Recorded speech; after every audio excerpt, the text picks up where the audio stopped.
북아프리카 출신, 북아프리카 칼타고 출신의 유명한 교부가 있습니다. 터툴리안이라고 하는 분인데, 이분은 그 자신도 순교자입니다. 212년에 순교하신 분인데, 그분이 살아생전에 늘 그런 말을 했습니다. 순교자의 피가 곧 교회의 씨앗이다. 교회는 순교자의 피를 마시고 자란다. 좀 끔찍한 표현이긴 합니다만 그건 사실입니다. 보십시오. 초대 예루살렘 교회도 기독교 사상 최초의 순교자인 스데반 집사와 사도 중에 최초의 순교자인 야고보 같은 사람의 피 위에 세워졌잖아요.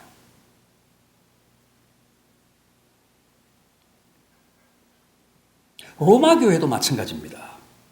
바울과 베드로 사도를 위시해서 콜로세움에서 혹은 카타콤에서 죽어간 수많은 순교자들의 피 위에 세워졌습니다.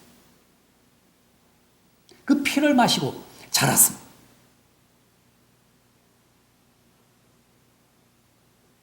물론 우리 한국 교회도 그렇습니다. 신구교가 다 순교로 시작했습니다. 먼저 가톨릭을 보면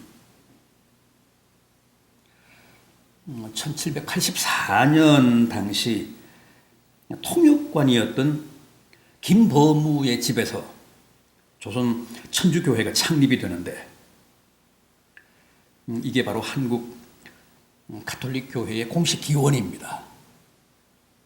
1784년. 그 김버무의 집이 바로 지금의 명동 성당 자리입니다. 또 그때 거기에 함께한 조선 천주교 창립 멤버들을 보면 다 쟁쟁합니다.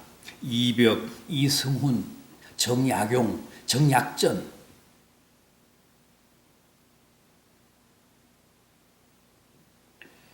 그런데 그 이듬해 1785년에 그들이 딱 잡혀 들어가죠. 관에 불려갑니다.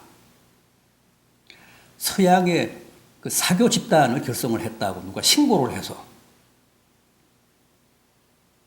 다 잡혀 들어갑니다. 그러나 당시 그들은 이미 다 사회적으로 명망이 높은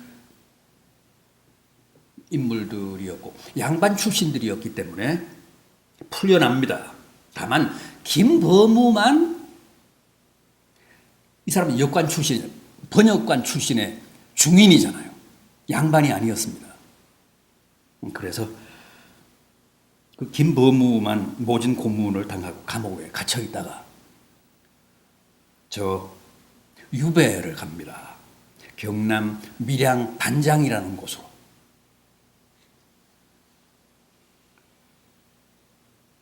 그리고 유배 간 지 2년 만인 1787년 9월 14일 37세의 젊은 나이로 극심한 고문 후유증 때문에 그 유배지에서 세상을 떠납니다. 그래서 가톨릭에서는 그 김버무를 한국 가톨릭 교회의 첫 순교자로 꼽습니다. 길입니다.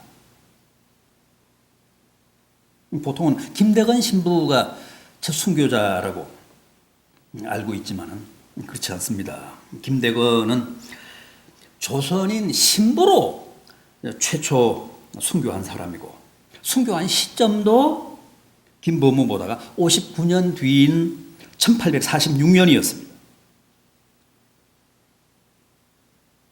그런데 한국 가톨릭의 첫 순교자인 그 김버무의 영세명이, 세례명이 토마스였습니다. 1784년 가톨릭에 처음 입문할 때 이승훈에게 세례를 받았는데, 이승훈이 세례명을 토마스라고 줬습니다.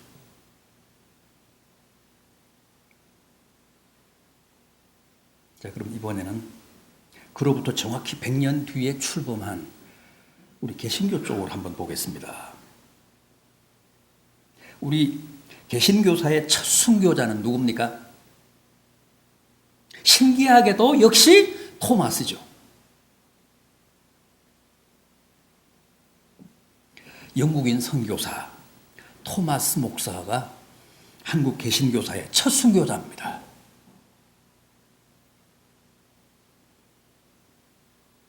한국 개신교의 공식적인 원년은 알렌 선교사가 입국한 1884년인데 토마스 선교사는 그 알렌 선교사보다 무려 18년이나 앞선 1866년에 중국에서 조선으로 들어오다가 대동강변에서 평양 대동강변에서 조선 관군에게 목배임을 당합니다. 참수를 당합니다.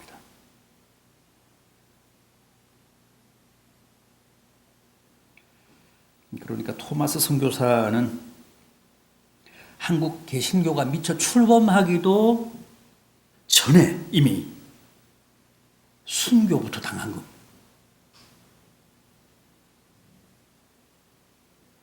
토마스 선교사는 1840년 9월 7일에 영국 웨일즈 지방에서 목사의 아들로 태어났습니다. 옥스포드 의과대학 장학생 자리를 굳이 마다하고 런던 대학 뉴 칼리지에서 신학을 전공하고 아버지가 목회하던 고향 교회에서 24세에 목사 안수를 받습니다. 그리고 목사 안수 받기 1년 전에 결혼을 하죠. 잉글랜드 영주의 딸인 캐롤라인과 결혼을 합니다. 그리고 목사 안수를 받은 바로 그해 8월 런던 선교회에 파송을 받아서 부인과 함께 선교사로 중국 상해에 도착을 합니다. 그런데 그 다음 해 부인 캐롤라인이 죽습니다. 중국에서 첫 아이를 출산하다가 사산이 되면서 결국 산모까지도 목숨을 잃고 말았습니다. 더구나 이 토마스 선교사는 미리 중국에 나와 있던 선임 선교사들과의 그 관계가 아주 원만하지 못했으면 좋지 않았습니다. 갈등이 많았습니다. 그래서 결국 토마스 선교사가 본국 선교본부에 사직서를 제출하고 1865년 1월에서 8월까지 청나라 해상세관에서 통역관으로 근무를 하는데 거기서 조선 상인 두 사람을 만납니다. 그래서 우리나라 국내에 대한 정보를 입수를 하죠. 조선에는 지금 약 5만 명 가량의 가톨릭 신도가 있고 11명의 가톨릭 사제가 있고 가톨릭의 기도문 같은 그런 문서들은 있지만 아직 성경은 없다는 것, 그리고 개신교라는 존재 자체를 우리 한국 사람들은 모른다는 것.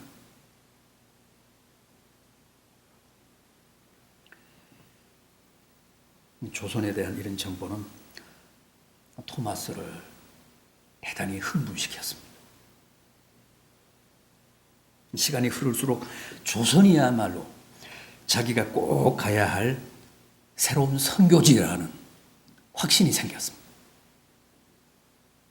그래서 그해 9월 세관에 통역관직을 던지고 런던 선교회로부터 정식으로 조선 선교를 허락을 받아서 조선으로 가는 배편을 찾았는데 그때 만난 배가 바로 미국의 상선이었던 제너럴 셔먼호였습니다.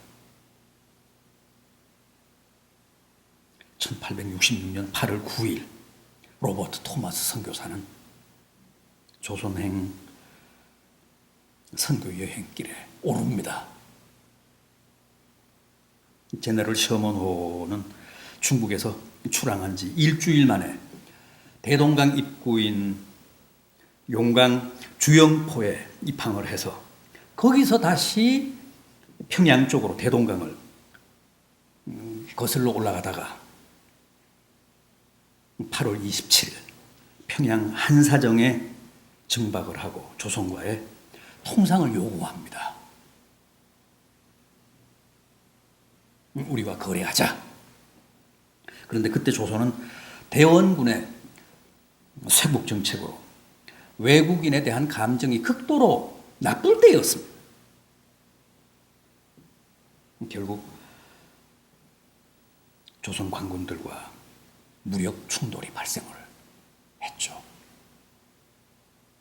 9월 2일 제너럴 셔먼호가 양각도 모래톱에 갇혀 결국 좌초됩니다.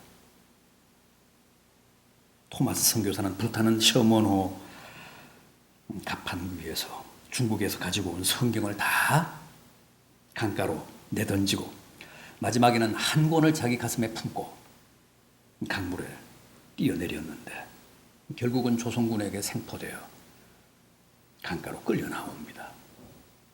격분한 조선 군관들이 승선자를 다 살해하고 토마스 선교사도 그 강변에서 처단을 하는데 그때 형 집행관이 바로 박춘권이라는 사람이었습니다. 박춘권이 칼을 뽑자 토마스 선교사가 급히 자기 품에서 성경을 꺼내 그에게 건넸고 그리고 두 손을 모아 마지막으로 기도를 올렸습니다. 그러자 박춘권이 칼로 그 토마스 선교사의 목을 칩니다. 영국인 선교사 토마스는 그렇게 조선 땅을 제대로 한번 밟아보지도 못한 채 꽃다운 27세의 나이로 순교의 제물이 됐습니다. 그러나 그의 죽음은 결코 헛되지 않았습니다. 거기서 모든 게 다 끝난 것 같죠? 아닙니다. 기적은 그 다음부터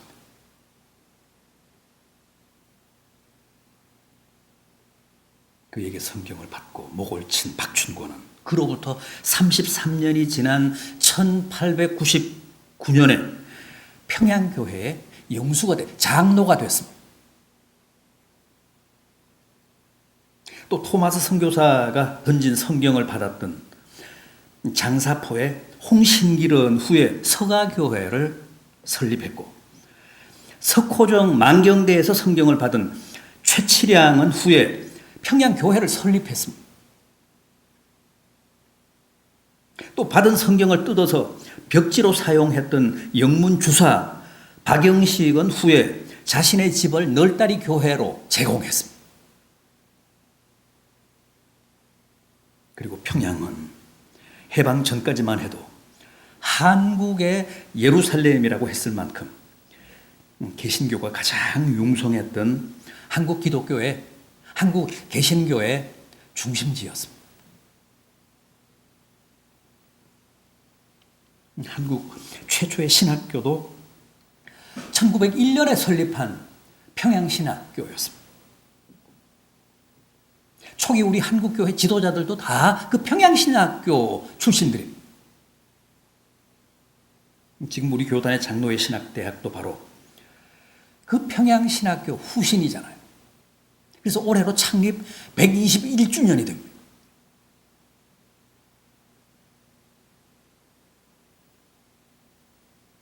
다시 말해서 토마스 선교사의 그 순교의 피가 흐른 대동강물을 마신 사람들이 그리 오래 가지 않아 다 그렇게 기독교 신자가 된 겁니다.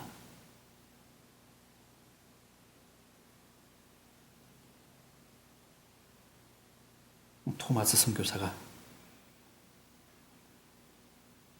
순교한 해인 1866년 1월 12일 런던 선교회에 보낸 편지를 보면 이런 대목이 있습니다.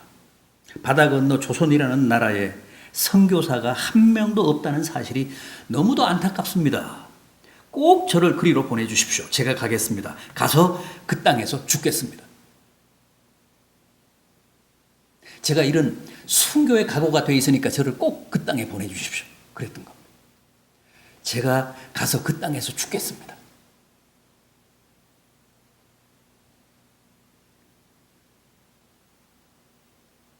또 당시 대동강변에서 토마스 선교사의 목을 친 박춘건의 보고서 진술서를 보면 이런 대목이 있습니다. 내가 여러 서양 사람들을 죽이는 중에 한 사람은 지금 생각해도 좀 이상한 느낌이 든다. 내가 그의 목을 배려하자 그가 두 손을 마주 잡고 눈을 감은 채 무삼 말을 한참 한 후에 기도했다는 뜻이에요. 붉은 배를 입힌 책을 가지고 웃으며 나에게 받으라고 했다. 내가 그를 죽이는 사람이기는 하였으나 그 책은 받지 않을 수 없어 받아 집으로 가져왔노라. 집으로 가지고 와서 그걸 읽고 신자가 된 거예요. 그를 죽인 지 33년이 지나서 평양교회 핵심 장로가 영수가 됐어요. 박춘건.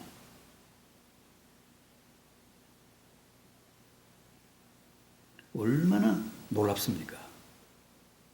묘하게도 한국교회는 이렇게 구교와 신교의 첫 순교자가 다 토마스입니다.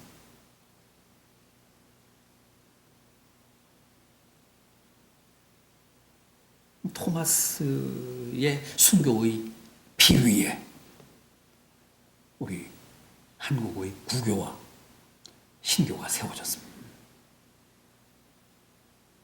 토마스라는 이름은 어디서 왔을까요? 당연히 성경에서 왔죠. 도마. 사도 가운데 도마 있잖아요. 도마. 우리 토마스를 우리말로 도마라고 번역을 했습니다. 도마는 어떤 제자였습니까?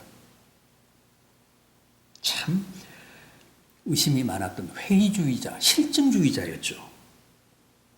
한 번은 도마가 없을 때 부활하신 주님이 제자들에게 나타나셨는데 제자들이 그 사실을 도마에게 전하자 도마가 믿지 않았죠.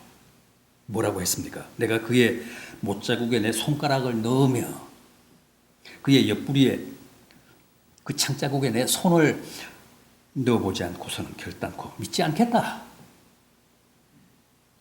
그런데 이번에는 도마가 있을 때 주님이 나타나셨습니다. 주님이 도마에게 뭐라고 하셨죠?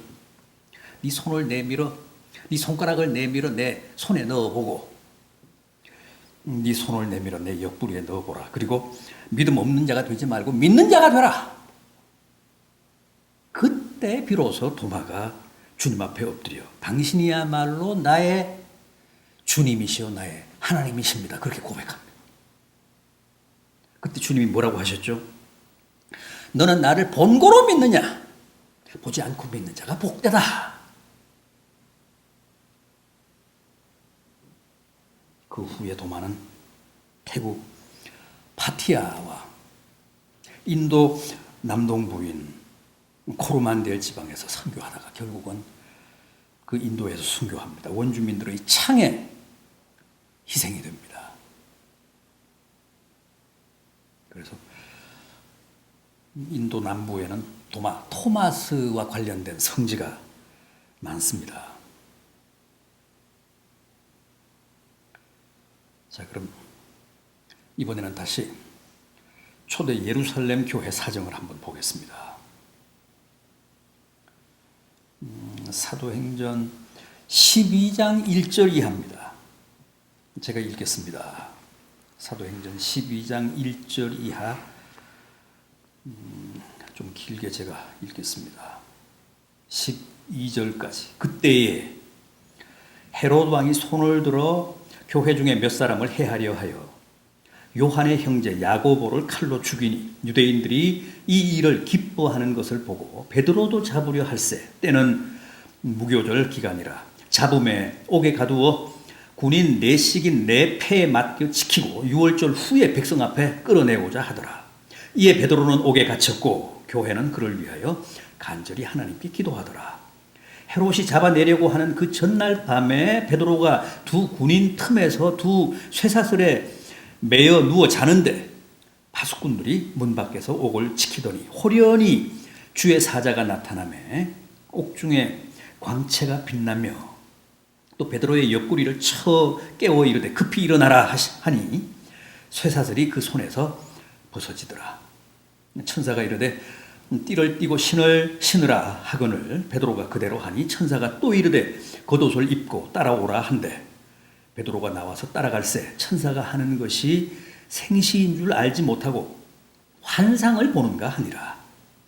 이에 첫째와 둘째 파수를 지나 시내로 통한 쇠문에 이르니 문이 저절로 열리는지라 나와서 한 거리를 지나매 천사가 곧 떠나더라. 이에 베드로가 정신이 들어 이르되 내가 이제야 참으로 주께서 그의 천사를 보내어 나를 헤롯의 손과 유대 백성의 모든 기대에서 벗어나게 하신 줄 알겠노라 하여 깨닫고 마가라 하는 요한의 어머니 마리아의 집에 가니 여러 사람이 거기에 모여 기도하고 있더라. 바로 이 사건 후에 베드로는 예루살렘을 떠나서 로마로 갑니다. 아무래도 예루살렘에 있으면 또 잡혀갈 수 있으니까 위험하니까.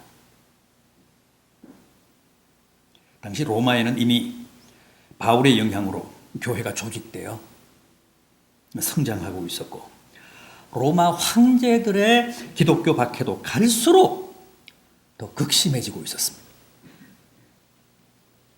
외경인 베드로 행전에 따르면 베드로는 주후 67년에 네로 황제의 극심한 박해를 피해서 피난길에 오르죠. 피신을 하게 되죠. 신자들이 간곡하게 권유를 했습니다. 여기 있다가는 죽으니까 피하는 게 좋겠습니다. 그래서 신자들의 권유를 받아들여 은밀하게 로마를 탈출하는데 로마 외곽에서 갑자기 자신과는 반대 방향으로 그러니까 로마 시가제를 향해 황급하게 가고 계신 주님과 마주치죠. 코바디스 도미네 주여 어디로 가십니까? 주님이 뭐라고 하셨죠? 베니오 로맘 이테룸 그렇게 피기 나는 십자가에 못 박히기 위해 로마로 간다. 로마로 가노라.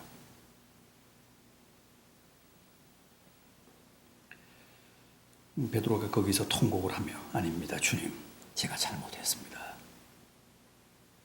제가 돌아가서 십자가를 지겠습니다. 그 길로 다시 로마로 들어가서 순교를 하는데 어떻게 했다고요? 자진해서 역십자가에 달리잖아요. 저도 로마 외곽에 있는 그 코바디스 기념교회를 가봤습니다. 로마 시가지에서 비아 아피아 로마 시가지에서 아피아 가도를 따라 그 아우렐리우스 성벽까지 가면 거기에 성문이 하나 나옵니다. 산 세바스티아노 성문이 나오는데 그 성문을 막 나오면 거기서 한 1km 정도 남쪽으로 내려갑니다. 그러니까 카타콤베 방향으로 한 1km 정도 내려가다가 보면 왼쪽에 아주 작은 코바디스 도미네 기념 교회가 있습니다. 폴란드 소설가 생키에비치가 노벨상을 받은 작품인 코바디스에도 잘 묘사가 되어 있고 또 그 소설을 원작으로 만든 코바디스라는 영화에도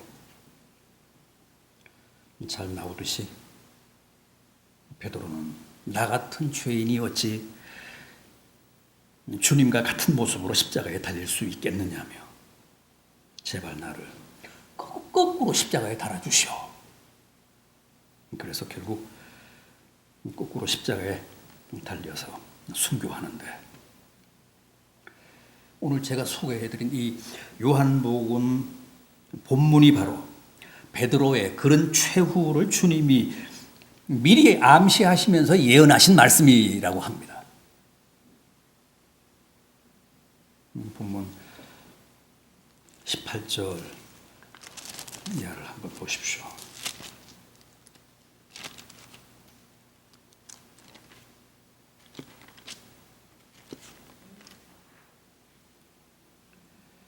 내가 젊어서는 스스로 띠띠고 원하는 곳으로 다녔거니와 늙어서는 내 팔을 벌리리니 남이 내게 띠띠우고 원하지 않은 곳으로 데려가리라.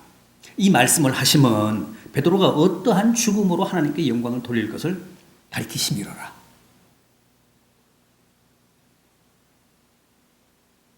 베드로의 그런 참혹한 최후를 주님이 미리 예견하시고 하신 말씀이라고 합니다. 아무튼 이렇게 순교한 베드로는 바티칸 언덕에 묻혔고, 후에 가톨릭 교회는 이 반석 위에 내 교회를 세우리라고 하신 주님의 말씀을 베드로 위에 내 교회를 세우겠다고 하신 말씀으로 이해를 해서 그의 무덤 위에 역사상 가장 큰 교회인 베드로 성당을 짓고 베드로를 초대 교황으로 초대했습니다. 그리고 또 그 베드로 성당과 베드로 광장을 바티칸, 즉 가톨릭 교회의 메카로 삼았습니다.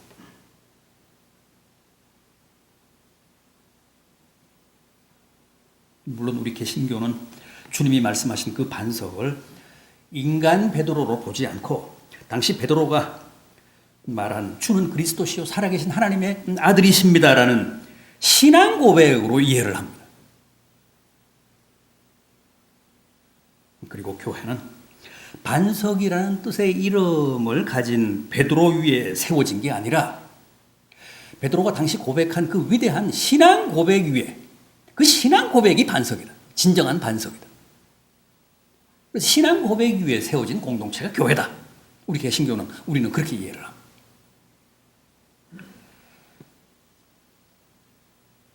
그럼에도 베드로는 여전히 우리에게도 위대한 믿음의 선진이자 주님의 사도요, 또 십자가에 거꾸로 달려 죽은 위대한 순교자입니다.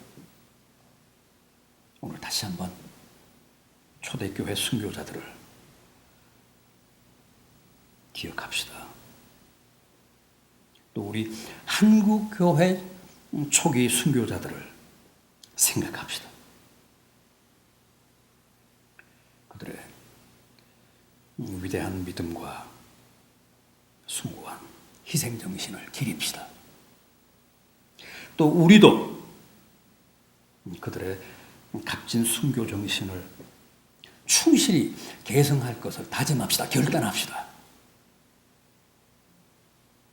또 우리 다음 세대에도 순교자들의 그런 고귀한 믿음을 전승합시다.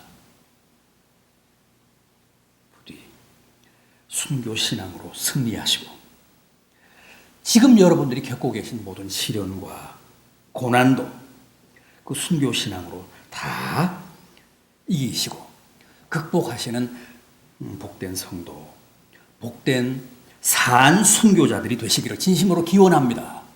기도하시겠습니다.